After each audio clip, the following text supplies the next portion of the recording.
продолжение да слушнеме за и околу амбициите на ракометниот суперлигаш Радовиш. Од Радовиш разговор со Душко Кландев.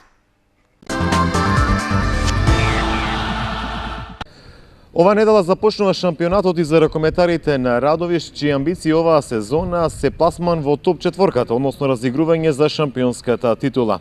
Покрај мен овде во Радовиш е Душко Кландев, стратегот на радовишките ракометари, пред кои предстои напорни 4 кола за да се обезбеди и верифицира тој пласман во четворката за разигрување за шампионската титула, а тоа значи и можност за излез во Европа.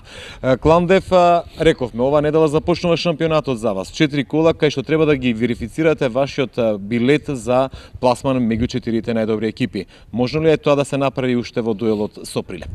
Па да, тоа е и нашиот план, уште со надпреварот со Прилеп да започнеме една серија која ќе не одведе во првите 4 и ќе завршиме на посакуваните места кои што водат во плейофот. Моментално РК Радовиш се наоѓа на 4-то место.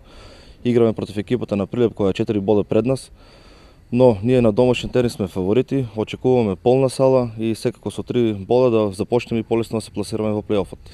Имавте ли подготвителен период, промена во играчкиот состав, може ли да се нешто направи во овие 4 кола? Рековте имате може би лесен распоред, но во овие 4 кола го имате ривалот Струмица кој што нема пораз претрпено.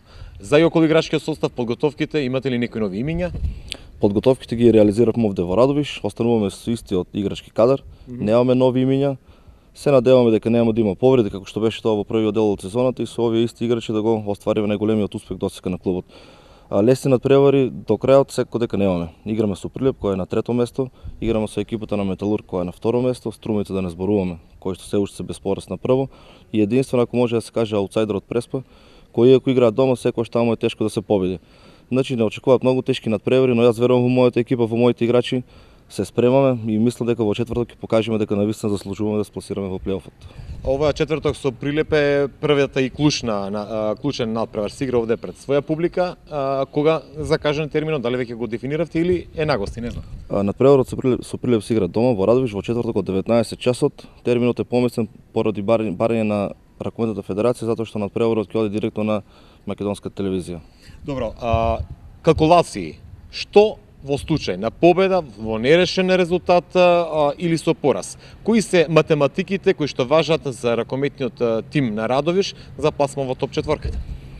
Па, ние секој размислуваме на победа но во случај на, да речеме, најцрно сценарио, не дај Боже да загубиме, шансите секој остават отворени. Бидејќи до крајот ни се потребни, јас со 3 победи сигурно влегуваме.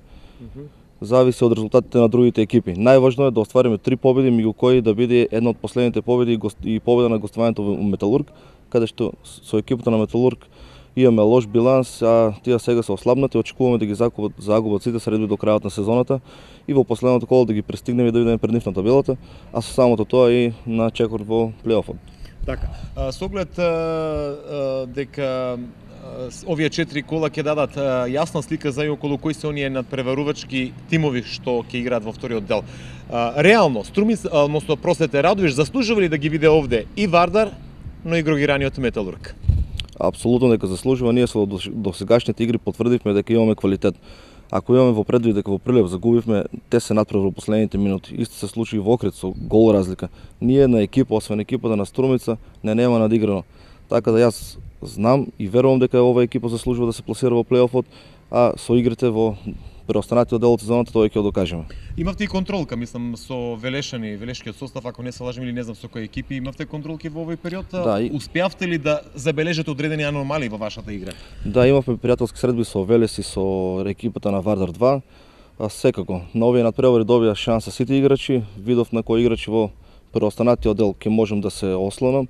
Видовме грешки во играта, но секако до до почетокот на првенството тоа ќе го елиминираме и ќе влеземе спремни во првиот дуел. Кландев, со оглед дека немате некои нови имиња за овој втори дел од шампионот и не ги знам правилата, има ли шанси да се засили тимот на Радовиш доколку обезбеди пласман во топ четворката, односно во онаа 6 члена лига за разигрување на шампионската титула, или останувате со оној кадар кој што досега го имавте? Да, остануваме со истиот кадар бидејќи предниот рок беше доминати од петок и клубовите повеќе немаат право да ги засилуваат своите тимови. Значи ли тоа дека ќе бидете само статисти во онаа лига од 6 екипи или пак нешто амбициите ќе ви се зголемат за чекор повеќе евентуална четврта позиција која што носи и излез во Европа. Дали како управа на клуб и вие како стручен штаб имате вакви размислувања?